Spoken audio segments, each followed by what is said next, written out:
I caught my boyfriend cheating with his ex after she posted their date on Instagram. He crashed my brother's wedding, tried to kiss me, and had to be escorted out. I, 25F, never thought I would be writing something like this. 4 days ago, everything in my life seemed normal.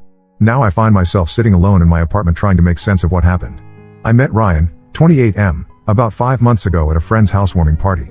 We hit it off right away. He was thoughtful, funny, and seemed genuinely interested in my life. After our third date, we made things official. The past 5 months have been wonderful. At least that's what I thought. When we first started dating, Ryan told me about his ex-girlfriend, Vanessa. They had dated for almost 3 years, breaking up about a year before we met. Their relationship ended when he found out she had cheated on him with a coworker. Ryan explained that they still shared the same friend group, so they maintained a cordial relationship, but he assured me they never hung out alone. He said it was a boundary he set for himself after the breakup. This made sense to me. I'm still friends with one of my exes too, but we only see each other in group settings. I respected Ryan's boundary and appreciated his honesty. I believed him when he said he was over Vanessa. The way he described how her cheating affected him made me confident he would never put anyone else through that pain. I met Ryan's friends, including Vanessa, about 2 months into our relationship. Everyone was welcoming, and Vanessa seemed nice enough. She was polite but kept her distance. I didn't sense any tension or lingering feelings between them, which put me at ease. Last week, Ryan and I made plans to meet up on Wednesday night after work. We had both been busy with our jobs, and I was looking forward to spending time together. We planned to order takeout and watch a movie at my place around 8 p.m. We confirmed these plans several times throughout the week. Wednesday came, and I finished work at my usual time of 5:30 p.m.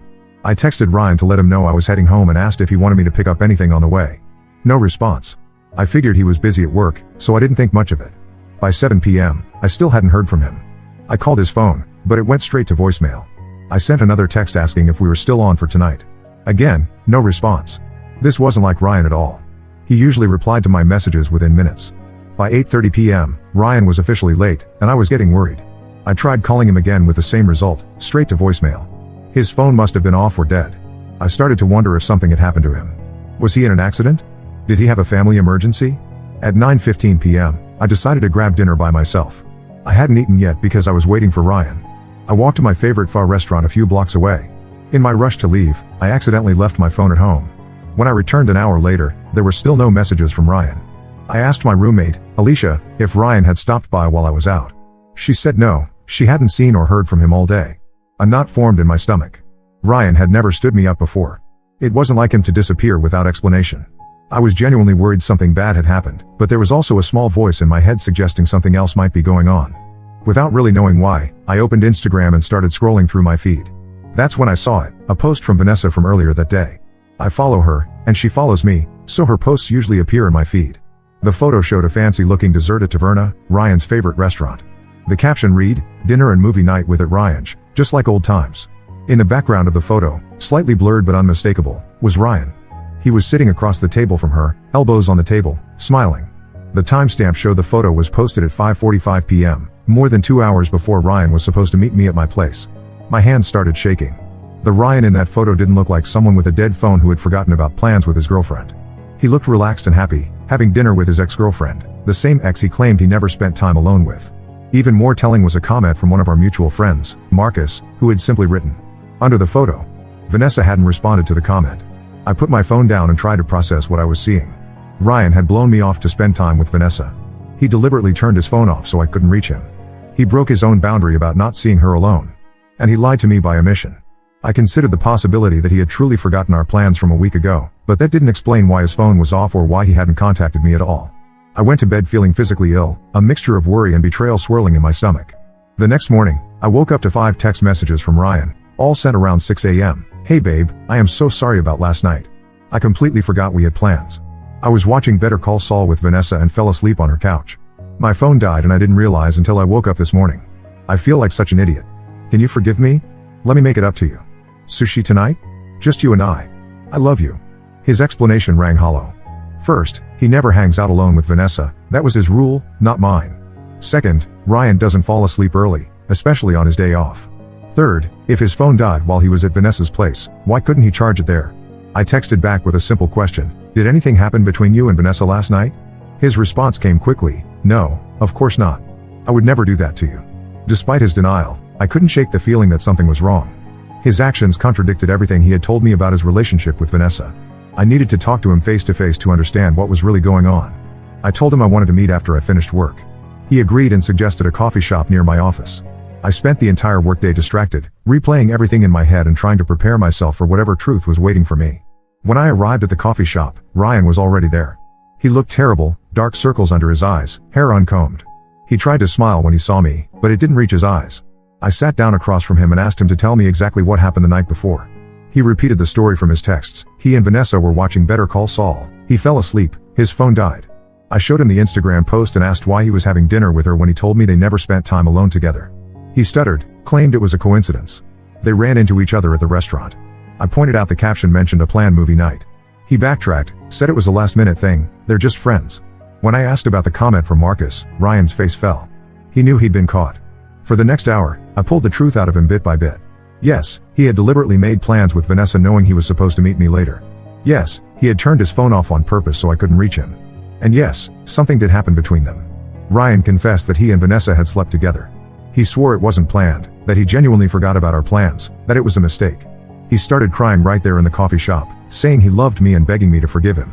I stood up without a word, gathered my things, and walked out.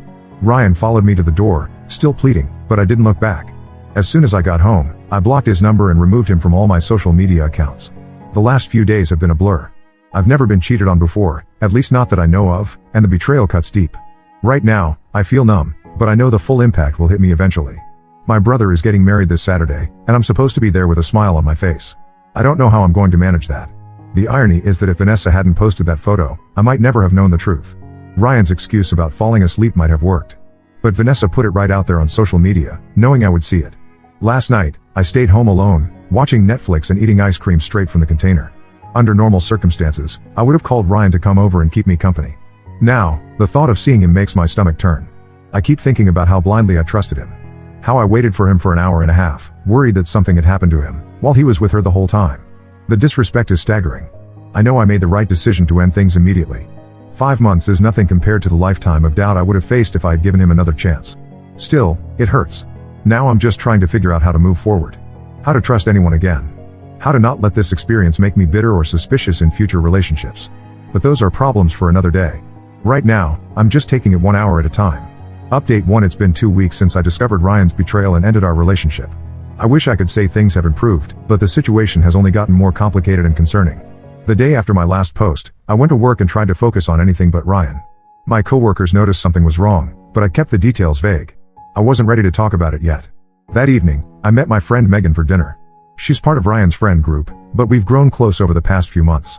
I told her what happened, and she was furious on my behalf. She revealed that Ryan and Vanessa had a pattern of getting back together briefly after breakups. According to Megan, many people in their friend group suspected something might happen when Ryan and I hit the 5-month mark. Apparently that's when he usually gets cold feet in relationships. I went to my brother's wedding that Saturday as planned. The ceremony was beautiful, and for a few hours, I managed to forget about my own problems while celebrating his happiness.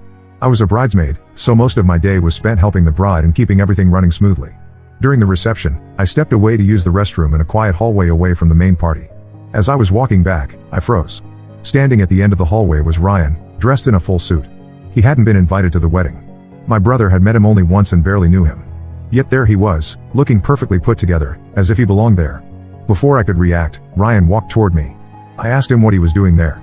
He said he needed to talk to me, that he couldn't accept that things were over between us. I told him firmly that he needed to leave immediately or I would have security escort him out.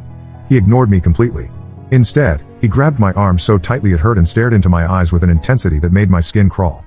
The look on his face wasn't one of love or remorse, it was desperation and something else I couldn't identify. Ryan said he couldn't live without me, that the past 2 weeks had been unbearable. His grip tightened as he leaned in, apparently trying to kiss me. I turned my head away and told him he needed professional help. This wasn't love, this was obsession. Ryan's response was to break down completely. He began sobbing loudly in the hallway of my brother's wedding venue, still gripping my arms. I tried to pull away, but he only held tighter. Thankfully, one of the groomsmen, Devin, heard the commotion and came to investigate. Devin is an old friend of my brother's and recognized Ryan from a group photo I had shown him once. He assessed the situation quickly and calmly intervened. Devin gently but firmly removed Ryan's hands from my arms and positioned himself between us. He spoke to Ryan in a calm, understanding voice, telling him that this wasn't the way to handle things and that he needed to go home and clear his head. Ryan seemed to respond to Devin's authoritative but non-threatening approach. Devin called a cab for Ryan and waited with him outside until it arrived. When he returned, he checked if I was okay and suggested we not tell my brother until after the honeymoon to avoid casting a shadow over his special day. I agreed, grateful for his help and discretion. The next day, I called Ryan's sister, with whom I'd gotten along well during our relationship. I explained what happened and expressed concern about Ryan's mental state. She thanked me for letting her know and assured me she would check on him. For the next few days, things were quiet. I thought perhaps Ryan had gotten the message and would leave me alone. I was wrong. Last night, I received multiple calls from an unknown number. After the third call, I answered, thinking it might be important. It was Vanessa. She demanded to know if it was true that Ryan had crashed my brother's wedding. When I confirmed he had, she unleashed a stream of insults and accusations. According to her, Ryan told her they were officially back together the day after our breakup. He claimed that I had been the one to pursue him at the wedding, that I had tried to seduce him and convince him to leave Vanessa. I was stunned by how completely he had twisted the events. I calmly told Vanessa what really happened, that Ryan showed up uninvited, grabbed me, tried to kiss me, and had to be removed by my brother's friend. I suggested she should reconsider her relationship with someone who would lie so blatantly. Then I hung up and blocked the number. This morning, I received a text from Megan. She said the friend group was in chaos. Ryan was telling everyone I had been stalking him since the breakup and that I was spreading lies about him cheating. Vanessa was backing up his story. Several mutual friends were taking sides, and the group was fracturing. Megan sent me screenshots of group messages where Ryan portrayed himself as the victim, claiming I had made up the cheating story because I was jealous of his friendship with Vanessa. In these messages, he didn't mention crashing the wedding at all. I decided I needed to set the record straight, not to win back friends or clear my name, but because living with such blatant lies being spread about me was untenable. I wrote a calm, factual account of what happened and sent it to the 3 friends in the group I trusted most, including Megan. I included the Instagram post from Vanessa that started everything and a security camera screenshot from the wedding venue showing Ryan there uninvited. The response was mixed. Some apologized for believing Ryan's version without question. Others accused me of trying to stir up drama. A few remained neutral, saying it was between Ryan and me. What struck me most was how skilled Ryan was at manipulating the narrative. He had spent years building relationships with these people, crafting an image of himself as honest and trustworthy. In contrast, I was relatively new to the group. It was an uphill battle to counter his lies. I've decided to distance myself from the entire friend group except for Megan and one other person who has shown unwavering support. The drama and constant reminders of Ryan are not worth it. I've also started looking for a new apartment in a different neighborhood, just to be safe. Ryan knowing where I live no longer feels comfortable after the wedding incident. The most troubling development came this afternoon. Ryan's sister called me, sounding worried. She said Ryan has been behaving erratically, missing work, drinking heavily, and making concerning statements about fixing things with me. She asked if I would consider meeting with both of them to help him find closure. I declined as gently as I could, suggesting that professional help would be more appropriate than seeing me again. As I write this update, I feel like I'm living in some bizarre alternate reality. 5 weeks ago, I thought I was in a healthy, trusting relationship with a kind, honest man. Now I'm changing my phone number, moving apartments, and losing friends because of his lies and concerning behavior. Part of me wonders if there were warning signs I missed. Did I overlook red flags because I wanted the relationship to work? Was I naive to trust so completely? These questions keep me up at night. For now, I'm focusing on getting through each day. My brother returns from his honeymoon tomorrow, and I'll have to tell him what happened at his wedding. My parents have noticed something is wrong, and I can't keep avoiding their questions. Despite everything, I'm trying to maintain perspective.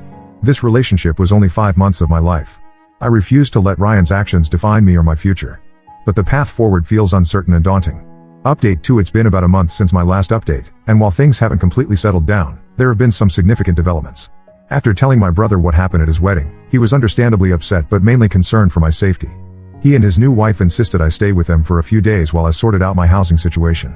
During that time, they helped me find a new apartment in a secured building across town.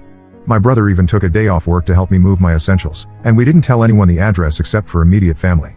The day after I moved, Ryan showed up at my old apartment. My former roommate Alicia texted to let me know.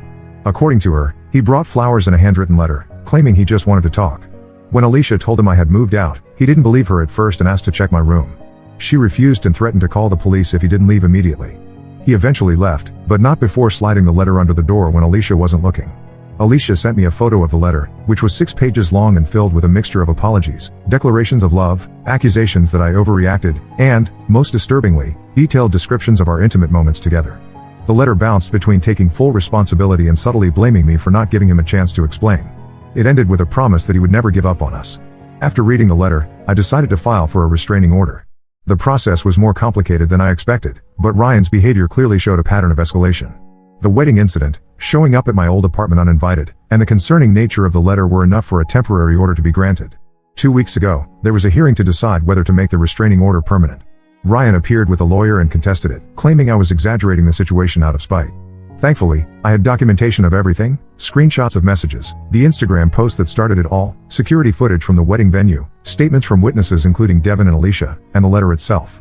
The judge granted a 1-year restraining order, requiring Ryan to stay at least 100 yards away from me, my home, and my workplace, and prohibiting any form of contact. As for the friend group situation, things eventually calmed down as more information came to light.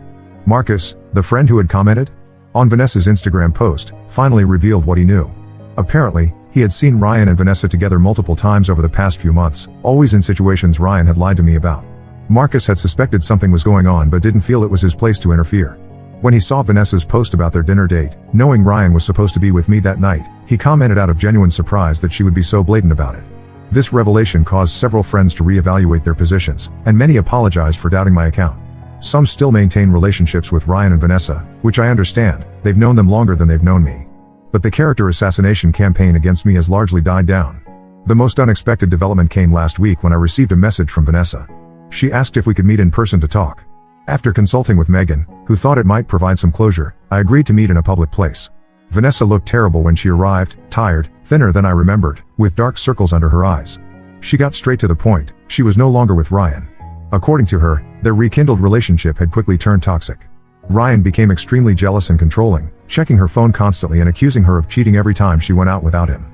She apologized for her role in the cheating and for believing Ryan's lies about what happened at the wedding. When I asked why she posted that Instagram photo knowing I would see it, she admitted it was deliberate. Ryan had told her our relationship was already over but that I was in denial and still pursuing him. The photo was her way of staking her claim and showing me they were back together. Vanessa also revealed something I hadn't known. Ryan had cheated on her multiple times during their 3-year relationship. The final breakup I knew about wasn't because she cheated on him, as he claimed, it was the opposite. She caught him with another woman and ended things, but he twisted the story when telling others, including me. This information left me reeling. The foundation of trust I thought we had, his supposed trauma from being cheated on and resulting commitment to faithfulness, was completely fabricated. He had used this lie not only to gain my trust but to isolate Vanessa from their mutual friends when they were together. Vanessa and I parted on civil terms. We're not friends and probably never will be, but there's a certain solidarity in having survived the same manipulative relationship. She's moving to another city for a job opportunity, partly to get a fresh start away from Ryan. As for me, I'm slowly rebuilding my life in my new apartment. I've reconnected with friends I neglected during my relationship with Ryan and started a photography class I've been interested in for years. My job has been a welcome distraction, and my boss has been understanding about the situation, especially regarding the security measures we had to implement to comply with the restraining order. Devin, the groomsman who helped me at the wedding, has checked in a few times to see how I'm doing. We get along well, and there might be potential for something more in the future, but for now, I'm focusing on myself. Trust doesn't come easily to me anymore. I still have moments where I question how I could have been so wrong about someone. Ryan presented himself as honest, loyal, and traumatized by past infidelity, when in reality he was a skilled manipulator with a pattern of deception. It's a harsh lesson in how appearances can be deceiving. For now, I'm taking each day as it comes, grateful for the true friends who stood by me and the family who provided support when I needed it most. The restraining order has given me peace of mind, and the distance from the drama has been healing. Update 3: It's been 3 months since my last update, and I'm happy to report that life has finally returned to something resembling normal. The restraining order has been effective. Ryan hasn't attempted to contact me directly since it was issued. According to mutual friends, he moved to a different part of the city and has been keeping a low profile. The friendships that survived this ordeal have grown stronger. Megan and I meet weekly for coffee, and she's introduced me to her wider circle of friends who have no connection to Ryan or the drama. It's refreshing to spend time with people who know me only as I am now, not as Ryan's ex or the girl from the wedding incident. My relationship with Marcus has also improved. After he came forward with what he knew about Ryan and Vanessa's history of meeting behind my back, we had several long conversations. He apologized repeatedly for not telling me sooner, explaining that Ryan had convinced everyone that any tension in our relationship was due to my trust issues and jealousy. Marcus assumed I knew about Ryan and Vanessa's lunches and movie nights but was pretending not to care. Learning that Ryan had directly lied to me about spending time alone with Vanessa was what finally compelled Marcus to speak up. Last month, I received a letter from Ryan's lawyer. It contained a formal written apology from Ryan and a request to lift the restraining order. The letter claimed he had been in therapy, recognized his inappropriate behavior, and wanted to make amends. I discussed it with my brother, who advised against any response. The restraining order stays in place. Vanessa messaged me once more before moving away. She forwarded messages from Ryan asking about my new address and attempting to get information about my current life. She wanted me to know she hadn't shared anything with him and had blocked him after these attempts. I appreciated the warning and her decision to cut contact with him completely. I've been seeing a counselor to process everything that happened. The most valuable insight I've gained is recognizing the pattern of manipulation Ryan used throughout our relationship. He created a false narrative about his past, positioned himself as a victim, and used it to lower my guard and gain my trust. When caught in his deception, he immediately tried to control the narrative by spreading lies about me to our social circle. When that failed, he escalated to intimidation tactics at the wedding and stalking behavior afterward. Understanding this pattern has been crucial in helping me move forward. I now recognize certain behaviors as red flags that I might have overlooked before. My counselor calls this recalibrating my normal meter, learning to trust my instincts again when something feels off in a relationship. Work has been a positive distraction. I received a promotion last month that came with more responsibilities but also more creative freedom. Throwing myself into projects has given me purpose during this transitional period. As for Devin, we started dating about a month ago. We're taking things very slowly. He knows everything that happened with Ryan and understands my caution around new relationships. What I appreciate most about Devin is his respect for boundaries and his patience.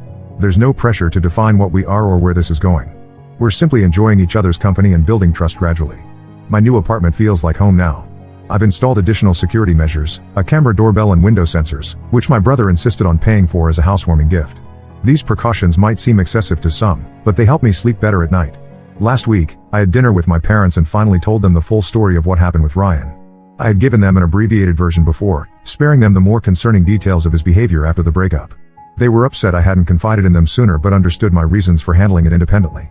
My father, typically stoic, became emotional when I described the wedding incident, blaming himself for not being there to protect me. I reassured him that Devin's intervention was exactly what I needed in that moment: calm, effective support without escalation. The rumors about Vanessa being pregnant turned out to be false. According to Megan, Vanessa herself started that rumor when she suspected Ryan was pursuing another woman in their friend group. It was her desperate attempt to keep him committed to her, which obviously backfired. Learning this reinforced how toxic their relationship was and how manipulation seemed to be the common language they both spoke. Looking ahead, I'm cautiously optimistic about the future. The restraining order gives me legal protection for another 9 months, by which point I hope Ryan will have moved on completely.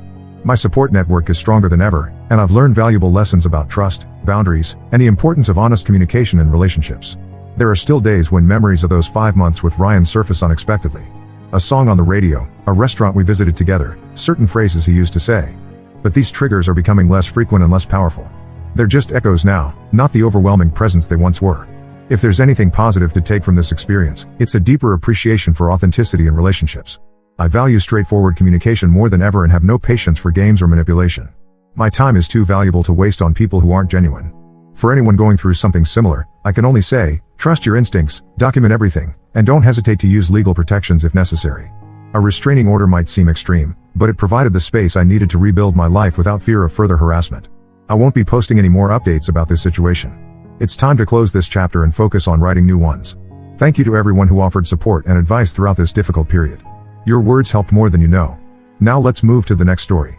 Story 2: My MILF faked cheating photos to break up my marriage. Years later, my ex-husband discovered the truth in a locked box and now wants to reconcile. My name is Emily, and I'm 29 years old.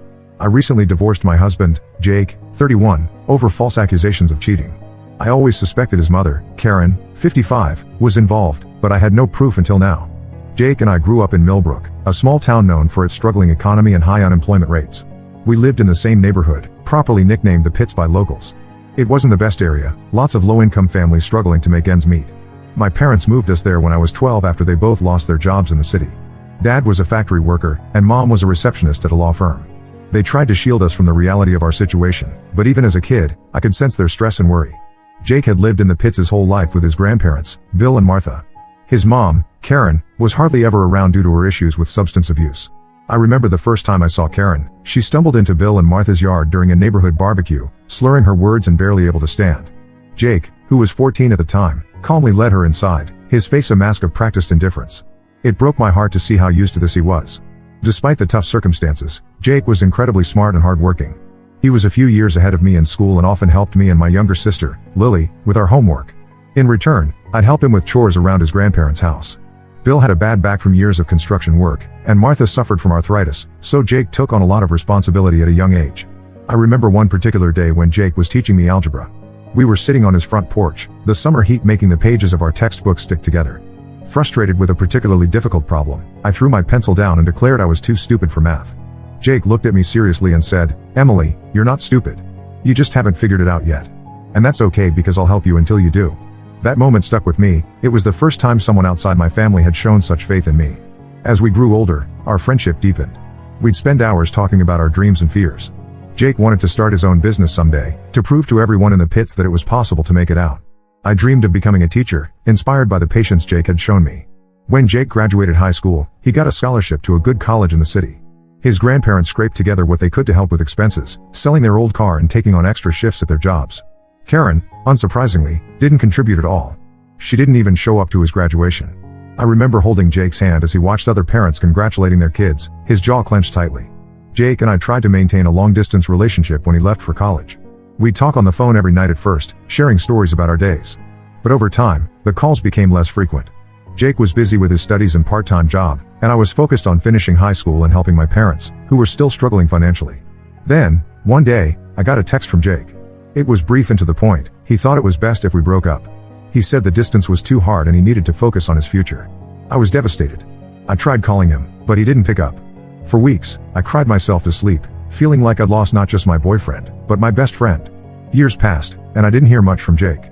I focused on my studies, got into a decent college in our state, and started working towards my teaching degree. I dated a few guys, but nothing serious.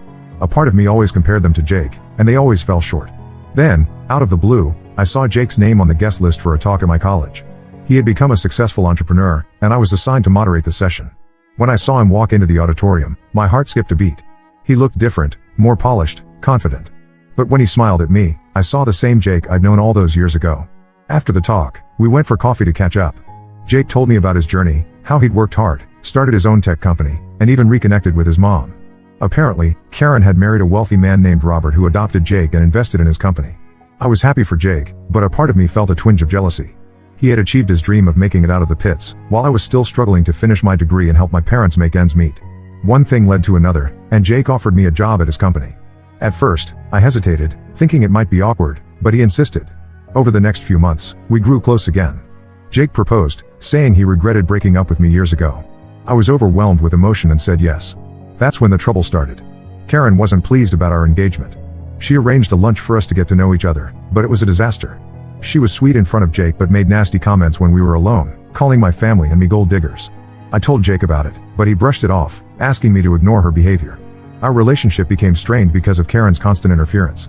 She was always in Jake's ear, filling it with lies about me and my family. Despite the ups and downs, Jake and I eloped and got married. Karen put on a happy face at the reception, but I could tell she was seething inside. Things were okay for a while until my sister Lily asked for some seed money for her startup, a small bakery she wanted to open in our hometown. Jake generously offered to invest, no questions asked. I was touched by his gesture, remembering how much my family had struggled when we were younger. Unfortunately, Lily's business struggled. The economy in our hometown was still bad, and people didn't have extra money for fancy baked goods. Jake started to worry about his investment. He became distant and irritable at home. We fought over small things, and the tension kept building. The breaking point came when Jake forgot our first wedding anniversary. I was hurt and decided to stay with my parents for a while. We had already planned a small gathering for our families after our anniversary, so we decided to go ahead with it and act like the perfect hosts. The day before the party, I got a shocking call from Karen. She told me to pack my bags because she had found the perfect girl for her son. I hung up on her and went home to talk to Jake about his mother's behavior. But when I arrived, Jake was drunk and unresponsive. The next day, at the gathering, the tension between Jake and me was palpable. Even my distant cousins noticed something was off. I tried to talk to Jake, but he brushed me off. Later, he came back with an envelope, saying it contained proof of me cheating on him. I was stunned. Inside the envelope were divorce papers and some inappropriate pictures of me with another man. I couldn't believe what I was seeing. I tried to explain to Jake that the pictures were fake, but he wouldn't listen. He told me to leave, saying he should have listened to his mother and never married into a family of gold diggers. Heartbroken and confused, I went back to my parents' house. Lily looked at the pictures and immediately pointed out that they were clearly doctored. We decided to confront Jake the next day, but before we could, he showed up at our door. I thought maybe he had realized something was off about the pictures. Instead, he demanded that I sign the divorce papers immediately. When I refused and tried to explain that the photos were fake, he threatened to file fraud charges against Lily for the failed business investment. I was devastated. The man I loved and thought I knew was threatening my family. With a heavy heart, I signed the papers. It was only after the divorce that I discovered I was 2 months pregnant. Now, 6 months later, I've given birth to a beautiful baby girl named Sophie. Jake has been supportive from afar, setting up a trust fund for her and agreeing to shared custody. But I can't help feeling that there's more to this story than meets the eye. I'm determined to uncover the truth, not just for my sake, but for Sophie's future. Update 1. It's been a whirlwind few weeks since my last post. I can't believe how much has happened, and I'm still trying to process it all. About a month ago, I received an email that changed everything. It was from Karen, Jake's mother, but it wasn't meant for me.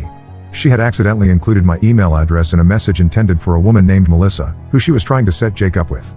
The email detailed Karen's plan to get all of Jake's money, with instructions on how Melissa should manipulate him. I was shocked. This was the proof I needed to show that Karen had been behind everything from the start. My hands shook as I read through the email multiple times, each read filling me with a mix of vindication and anger. I immediately tried to contact Jake, but he didn't answer my calls. So, I forwarded the email to him, hoping he would finally see the truth. Days passed, and I heard nothing. I assumed Jake had read the email and was dealing with the fallout on his own. I focused on taking care of Sophie and tried not to dwell on it. But it was hard. Every time I looked at our daughter, I saw Jake and her features, and my heart ached for what could have been.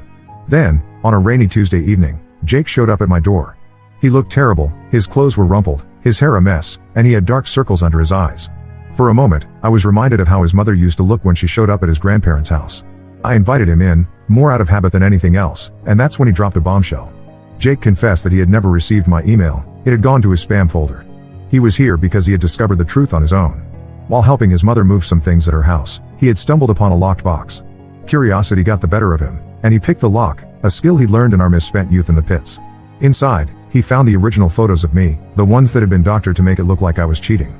He broke down as he told me how he had taken the photos to a professional, who confirmed they were manipulated. Jake realized then that his mother had orchestrated the whole thing to break us up. As he spoke, I could see the weight of his guilt crushing him. He looked older, more worn than I'd ever seen him. I didn't know how to feel.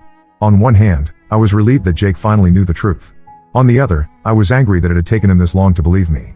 I told him about the email I had forwarded, and he checked his spam folder right there in front of me. The color drained from his face as he read it. We spent hours talking that night. Jake apologized profusely for not believing me, for letting his mother come between us, for threatening my sister. He told me he had broken off his engagement to Melissa, he had never really wanted to marry her anyway. It had all been his mother's idea. As Jake spoke, memories flooded back. I remember the day he'd taught me algebra on his porch, the nights we'd spent dreaming of a better future, the moment he'd proposed. But I also remember the pain of our breakup, the humiliation of being accused of cheating, the fear when he threatened my family. I listened to everything Jake had to say, but I made it clear that his apology didn't magically fix everything. The trust between us was broken, and it would take more than words to repair it. Jake nodded, understanding in his eyes. He told me he was willing to do whatever it took to make things right. Before he left, Jake asked if there was any chance for us to reconcile. I told him I needed time to think. The wounds were still fresh, and I had Sophie to consider now.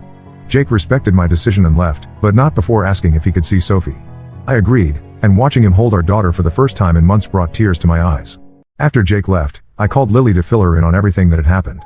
She was furious on my behalf but also relieved that the truth had finally come out. We spent a long time discussing what I should do next.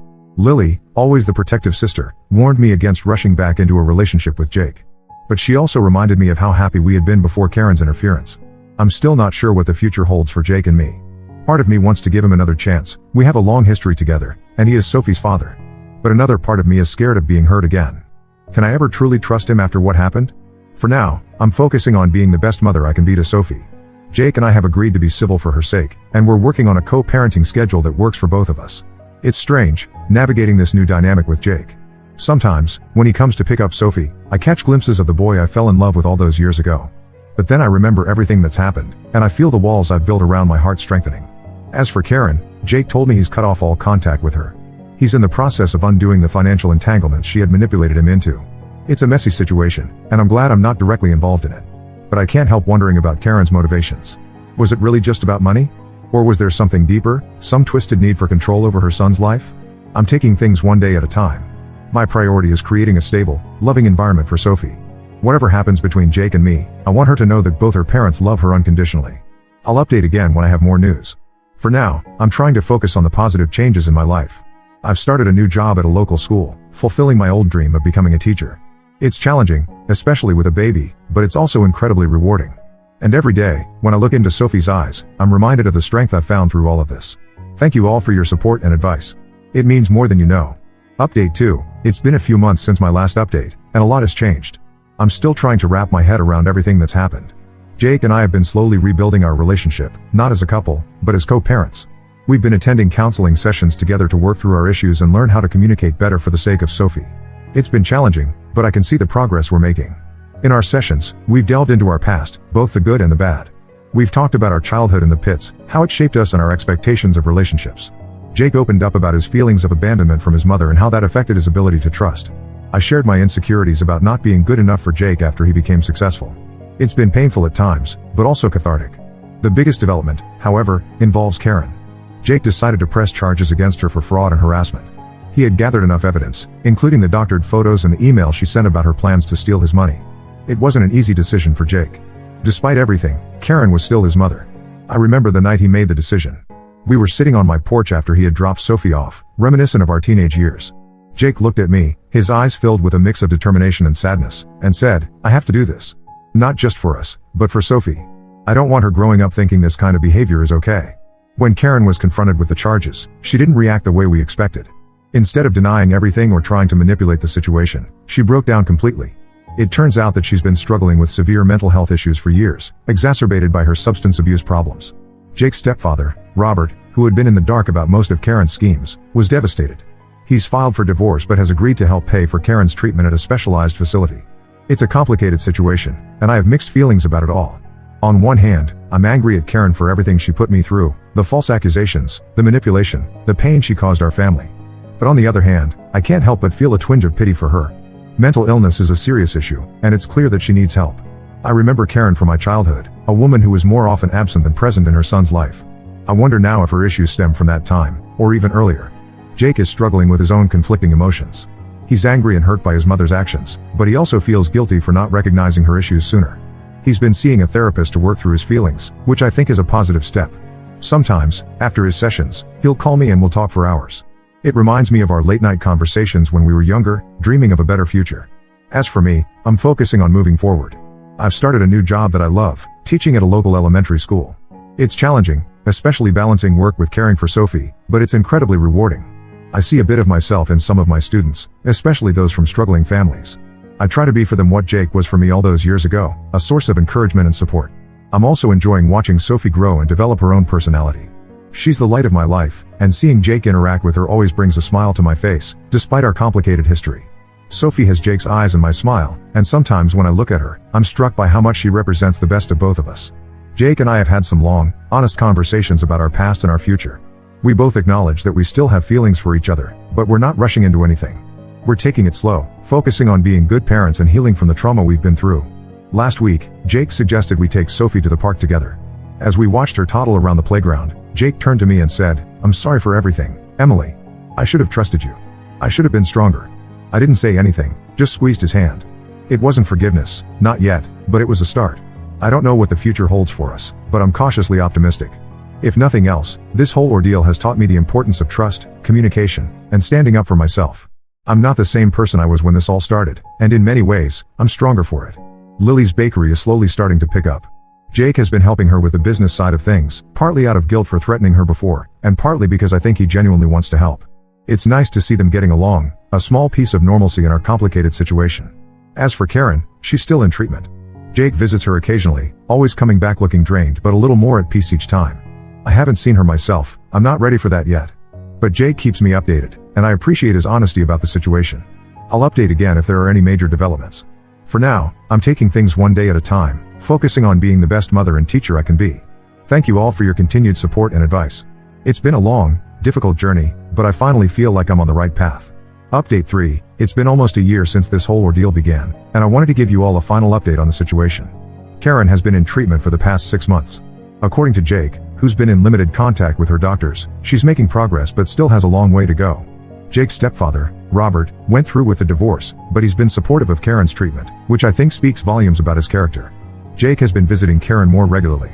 He often comes to my place afterward, emotionally drained but determined to maintain the relationship. Last month, he brought Sophie to see Karen for the first time since all this happened. It was a supervised visit, and Jake said it went as well as could be expected. Karen cried when she saw Sophie, apologizing over and over. Jake said it was hard to watch, but he felt it was necessary for both Karen and Sophie. As for Jake and me, we've continued to work on our relationship as co-parents. The counseling sessions have been incredibly helpful, and we've learned a lot about healthy communication and setting boundaries. We're in a much better place now than we were a year ago.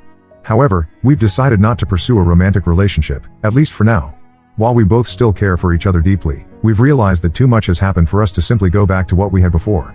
We're focusing on being the best parents we can be to Sophie, who's growing up so fast and bringing us joy every day. Jake has thrown himself into his work, but in a healthier way than before. He's implemented better work-life balance practices in his company and has been spending more quality time with Sophie. It's been wonderful to see him grow as a father. He often comes over for dinner, and we spend time together as a family. It's not the life I imagined, but it's becoming a new normal that I'm growing to appreciate. As for me, I've been promoted to lead teacher at my school. I'm loving the new challenges it brings, especially working with at-risk students. I've even started a mentoring program, inspired by my own experiences growing up in the pits. It's been incredibly rewarding to see these kids start to believe in themselves and their futures. I've also started dating again, taking it slow and being very cautious about who I introduce to Sophie's life. It's been refreshing to meet new people and remember that there's a whole world out there beyond the drama I've been through. Jake has been supportive, which I appreciate. We've agreed to be open with each other about our dating lives, especially when it might affect Sophie. Lily's Bakery is finally turning a profit. Jake's business advice and a small loan from his company really turned things around. She's even talking about opening a second location. It's been amazing to see her dream come to life, and I'm incredibly proud of her perseverance. Sophie is thriving. She's a happy, curious toddler who loves both her parents. Jake and I make sure to never speak negatively about each other or about Karen in front of her. We want her to form her own opinions as she grows older. She started preschool recently, and it's been a joy to watch her make friends and learn new things. Looking back, I can hardly believe everything that's happened. It's been a painful, difficult journey, but I've learned so much about myself, about resilience, and about the importance of trusting my instincts. I'm proud of how far I've come, and I'm excited about what the future holds. There are still tough days. Days when I look at Jake and Sophie together and feel a pang of what might have been. Days when I worry about Karen's influence on Sophie's life as she grows older. But overall, I feel stronger and more capable than ever before. Thank you all for your support throughout this crazy time. Your advice and kind words have meant the world to me. While this chapter of my life is closing, I'm looking forward to writing new ones. Here's to new beginnings and brighter days ahead.